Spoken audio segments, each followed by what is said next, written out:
کہ مالوا سے واپسی پر ایک رستے میں ریاست تھی امبر. اس کا جو راجپوت ہندو راجا تھا اس نے اکبر کو اپنی بیٹی پیش کی شادی کے لیے. تو یہ کوئی نئی بات نہیں تھی. پچھلے 300-400 سال میں بھی جب مسلمان سلاطین تھے دہلی میں تو ہندو راجے مہاراجے اپنی بیٹیاں آفر کرتے تھے اور شادیاں کرتے تھے مسلمان سلاطین. لیکن فرق یہ ہوتا تھا کہ وہ مسلمان ان کو کر لیتے تھے. اکبر کی تاریخ میں اکبر کی راجپوت پالیسی ایک بہت بڑا چیپٹر ہے. تو اکبر نے پہلی دفعہ یہ کیا کہ اس کی بیٹی جب آئی امبر کے راجا کی بطور بیوی کے تو اس نے اس کو مسلمان ہونے پر مجبور نہیں کیا. وہ اپنے مذہبی پر رہی. اس نے محل کے اندر ایک مندر بھی بنایا. وہ پوجا پاٹ کرتی تھی اور کبھی کبھی اکبر بھی اس کے پوجا پاٹ میں شریک ہوتا تھا. تو یہ اس کی ایک راجپوت پالیسی کا آغاز تھا. آپ کو یاد ہوگا میں نے پہلے یا دوسرے ایپیسوڈ میں بتایا تھا کہ طہماسپ جو ایرانی بادشاہ تھا جس نے ہمایوں کو پناہ دی تھی اور اس کو مدد کی تھی، اس نے نصیحت کی تھی کہ اگر تمہیں حکومت دوبارہ ملے تو تم مقامی لوگوں پر انحصار کرنا. تو ہمایوں کو تو اس پالیسی پر عمل کرنے یا نہ کرنے کا وقت نہیں ملا، لیکن اکبر نے اس پر عمل کیا اور اس کی راجپوت پالیسی جو تھی یا ہندو پالیسی جو تھی وہ بہت مشہور ہے. اور جہاں جہاں بھی تاریخ پڑھی یا پڑھائی جاتی ہے اس میں اس پر الگ بحث ہوتی ہے، اس پر الگ کتابیں لکھی گئی ہیں، اس پر الگ بحثیں ہوئی ہیں. ایک بہت بڑا علاقہ تھا، سلطنت تھی راجپوتوں کی، جس کو چتوڑ کہتے تھے. اور یہ آج کل کا جو راجستھان ہے اس میں یہ بہت بڑا راجا تھا. اس کا نام اودے پور تھا. اور تو آپ کو یاد ہوگا کہ رانا سانگا کے ساتھ بابر نے جب لڑائی کی تھی تو یہ اودے سنگھ جو تھا یہ رانا سانگا کا بیٹا تھا اور یہ بہت بڑا حکمران تھا چتوڑ کا. اور چتوڑ کا قلعہ جو تھا وہ کافی ہائٹ پر تھا اور اس کو مشکل سے فتح کیا جاتا تھا. اگرچہ اس کو علاؤ الدین خلجی نے بھی فتح کیا تھا، پھر شیر شاہ سوری نے بھی فتح کیا تھا. تو اکبر بذات خود اسے فتح کرنے کے لیے آیا ایک بہت بڑی فوج کے ساتھ. اودے سنگھ کا قصہ یہ ہے کہ اس لڑائی سے پہلے ہم آپ کو یہ بتاتے چلیں کہ مغلوں کے ہاں یہ رواج تھا کہ جو بھی باجگزار ریاست ہوگی، جو خراج پیش کرے گی اور جو ان کے ماتحت ہوگی، وہ راجا جو تھا یا اس ریاست کا حکمران ذاتی طور پر دربار میں حاضر ہوا کرتا تھا. اور بہت سے راجے یہ بھی کلچر تھا وہاں کا کہ اپنی بیٹی بھی شادی کے لیے بادشاہ کو آفر کرتے تھے. لیکن اودے سنگھ جو تھا وہ اپنے آپ کو راجپوتوں کی ایک خاص نسل کا نمائندہ سمجھتا تھا اور اس کے ذہن میں یہ تھا کہ ہم خاص راجپوت ہیں جو دوسرے راجپوتوں پر ہم حکمرانی کرتے رہے ہیں. اور اس کے ذہن میں یہ بھی تھا کہ ہندوستان بھر کے جو راجپوت ہیں وہ ان کی نمائندگی کرتا ہے.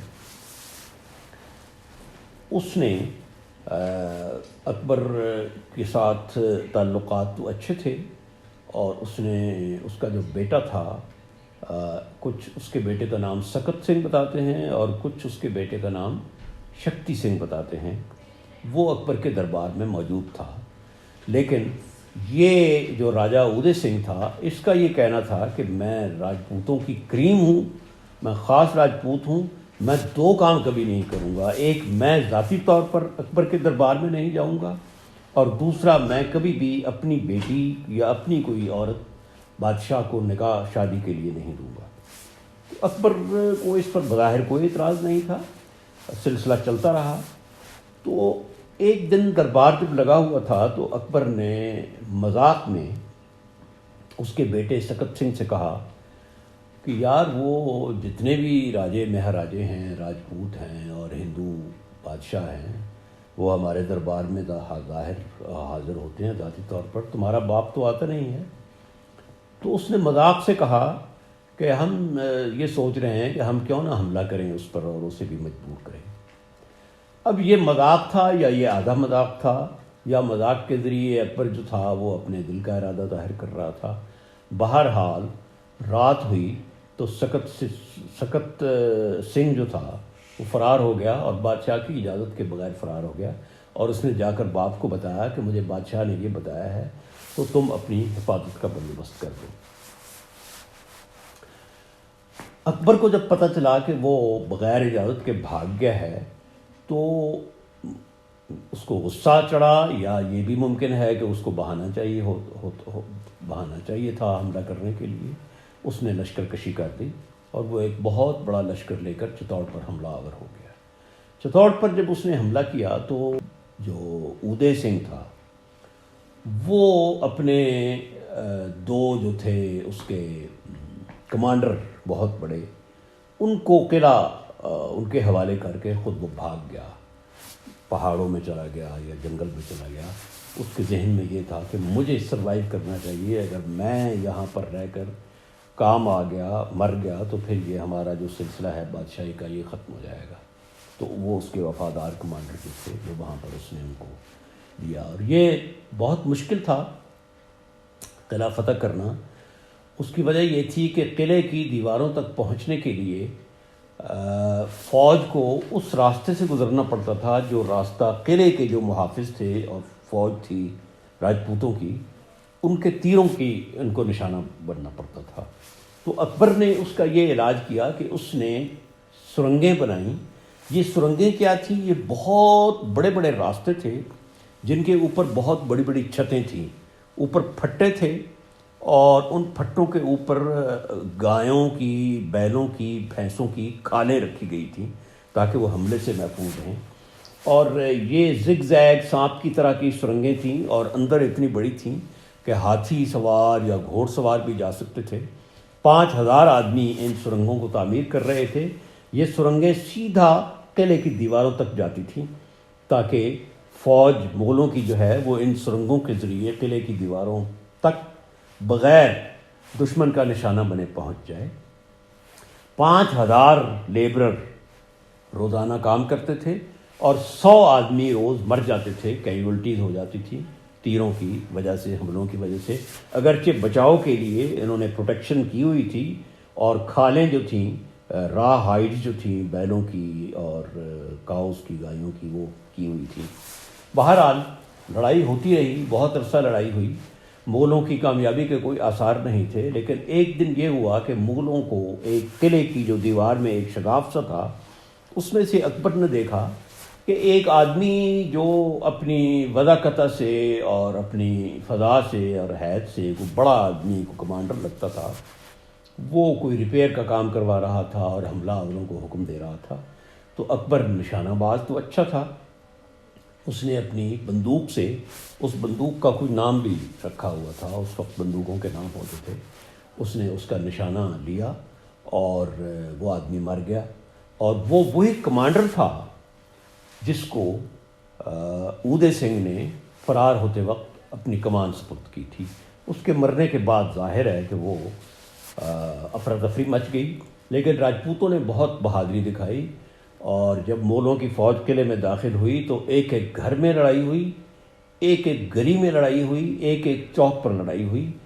راجپوتوں نے ہتھیار نہیں ڈالے، اور اس کے بعد جب انہوں نے دیکھا کہ کوئی صورت نہیں ہے بچنے کی، تو انہوں نے جوہر کی رسم ادا کی۔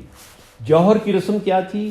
یہ راجپوتوں کی ایک خاص رسم ہے۔ جب راجپوت دیکھتے ہیں کہ ہمارے بچنے کی کوئی صورت نہیں تو وہ ہتھیار نہیں ڈالتے، وہ اپنے بیویوں کو، عورتوں کو، بچوں کو قتل کرتے ہیں۔ اس کے بعد وہ تلواریں سونت کر باہر آتے ہیں، اور مرنے سے پہلے بہت سے لوگوں کو مار کر پھر مرتے ہیں، ہتھیار نہیں ڈالتے۔ تو انہوں نے جوہر کی رسم ادا کی، انہوں نے اپنی عورتوں اور بچوں کو مارا، اور ایک ایک راجپوت نے کئی مغلوں کو مارا، اور اس کے بعد خود بھی وہ مر گئے۔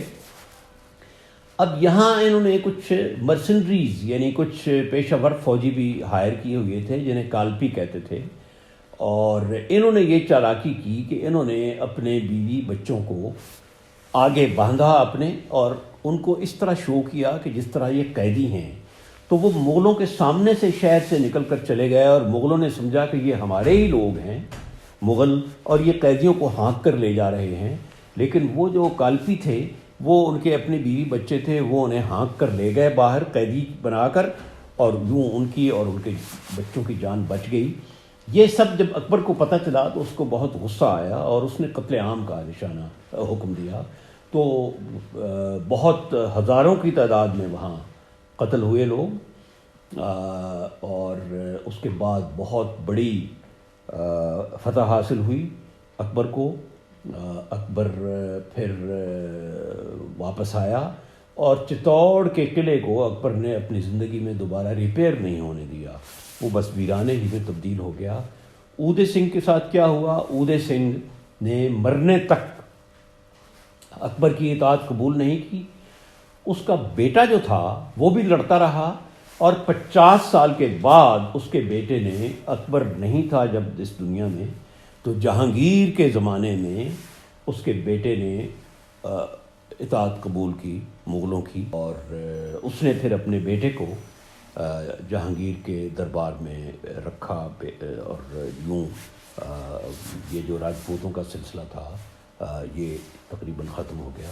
یہاں پر ہم اس ایپیسوڈ کو ختم کرتے ہیں. اگلے ایپیسوڈ میں ہم اکبر کی توسیع جو سلسلہ تھا سلطنت کو استحکام بخشنے کا، وسعت بخشنے کا، وہ جاری رکھیں گے.